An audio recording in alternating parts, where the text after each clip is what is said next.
After the Battle of Sokovia, Thor has been unsuccessfully searching for the Infinity Stones and is now imprisoned by the fire demon Surtur. Surtur reveals that Thor's father Odin is no longer on Asgard and that the realm will soon be destroyed in the prophesied Ragnarok. Once Surtur unites his crown with the eternal flame that burns in Odin's vault, Thor defeats Surtur and claims his crown, believing he has prevented Ragnarok.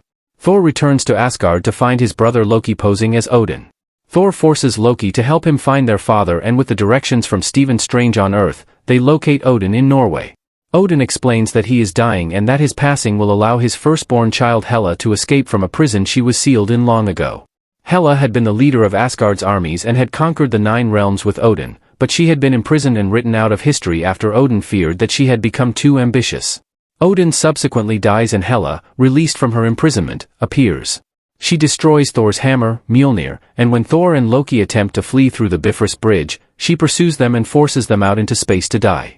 Hela arrives in Asgard, destroying its army and killing the warriors. 3, resurrects the ancient dead who once fought with her, including her giant wolf Fenris, and appoints the Asgardian Scourge as her executioner. She plans to use the Bifrost to expand Asgard's empire, but Heimdall covertly steals the sword that controls the bridge and hides away with the rest of Asgard's. Thor crash lands on Sakaar, a garbage planet surrounded by wormholes.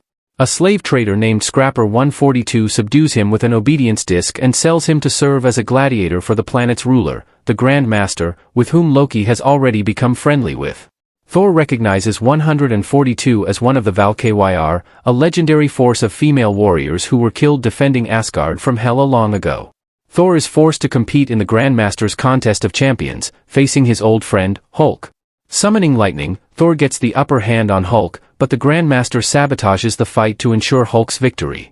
Still enslaved, Thor attempts to convince Hulk and 142 to help him save Asgard, but neither is willing. He soon manages to escape the palace and finds the Quinjet that brought Hulk to Sakaar. Hulk follows Thor to the Quinjet, where a recording of Natasha Romanoff makes him transform back into Bruce Banner.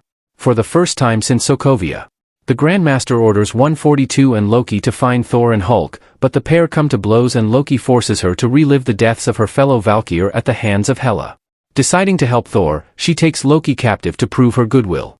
Unwilling to be left behind, Loki provides the group with the means to steal one of the Grandmaster's ships. They then liberate the other gladiators who, led by Korg and Mike, stage a revolution. Loki attempts to again betray his brother to gain a reward from the Grandmaster. But Thor anticipates this and leaves him behind, where Korg and the gladiators soon find him. Thor, Banner, and 142 escape through a wormhole to Asgard, where Hela's forces are attacking Heimdall and Asgard's citizen for the sword that controls the Bifrost. Banner becomes Hulk again, fighting Fenris. Loki and the gladiators arrive to help, and the citizens board their large ship. A repentant Scourge sacrifices himself to allow their escape. Thor, facing Hela, loses his right eye and then has a vision of Odin that helps him realize only Ragnarok can stop her.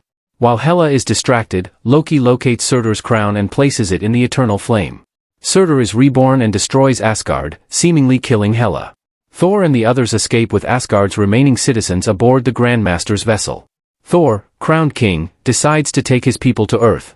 In a mid-credit scene, they are intercepted by a large spacecraft. In a post-credit scene, the Grandmaster encounters a group of his former subjects who are still rebelling.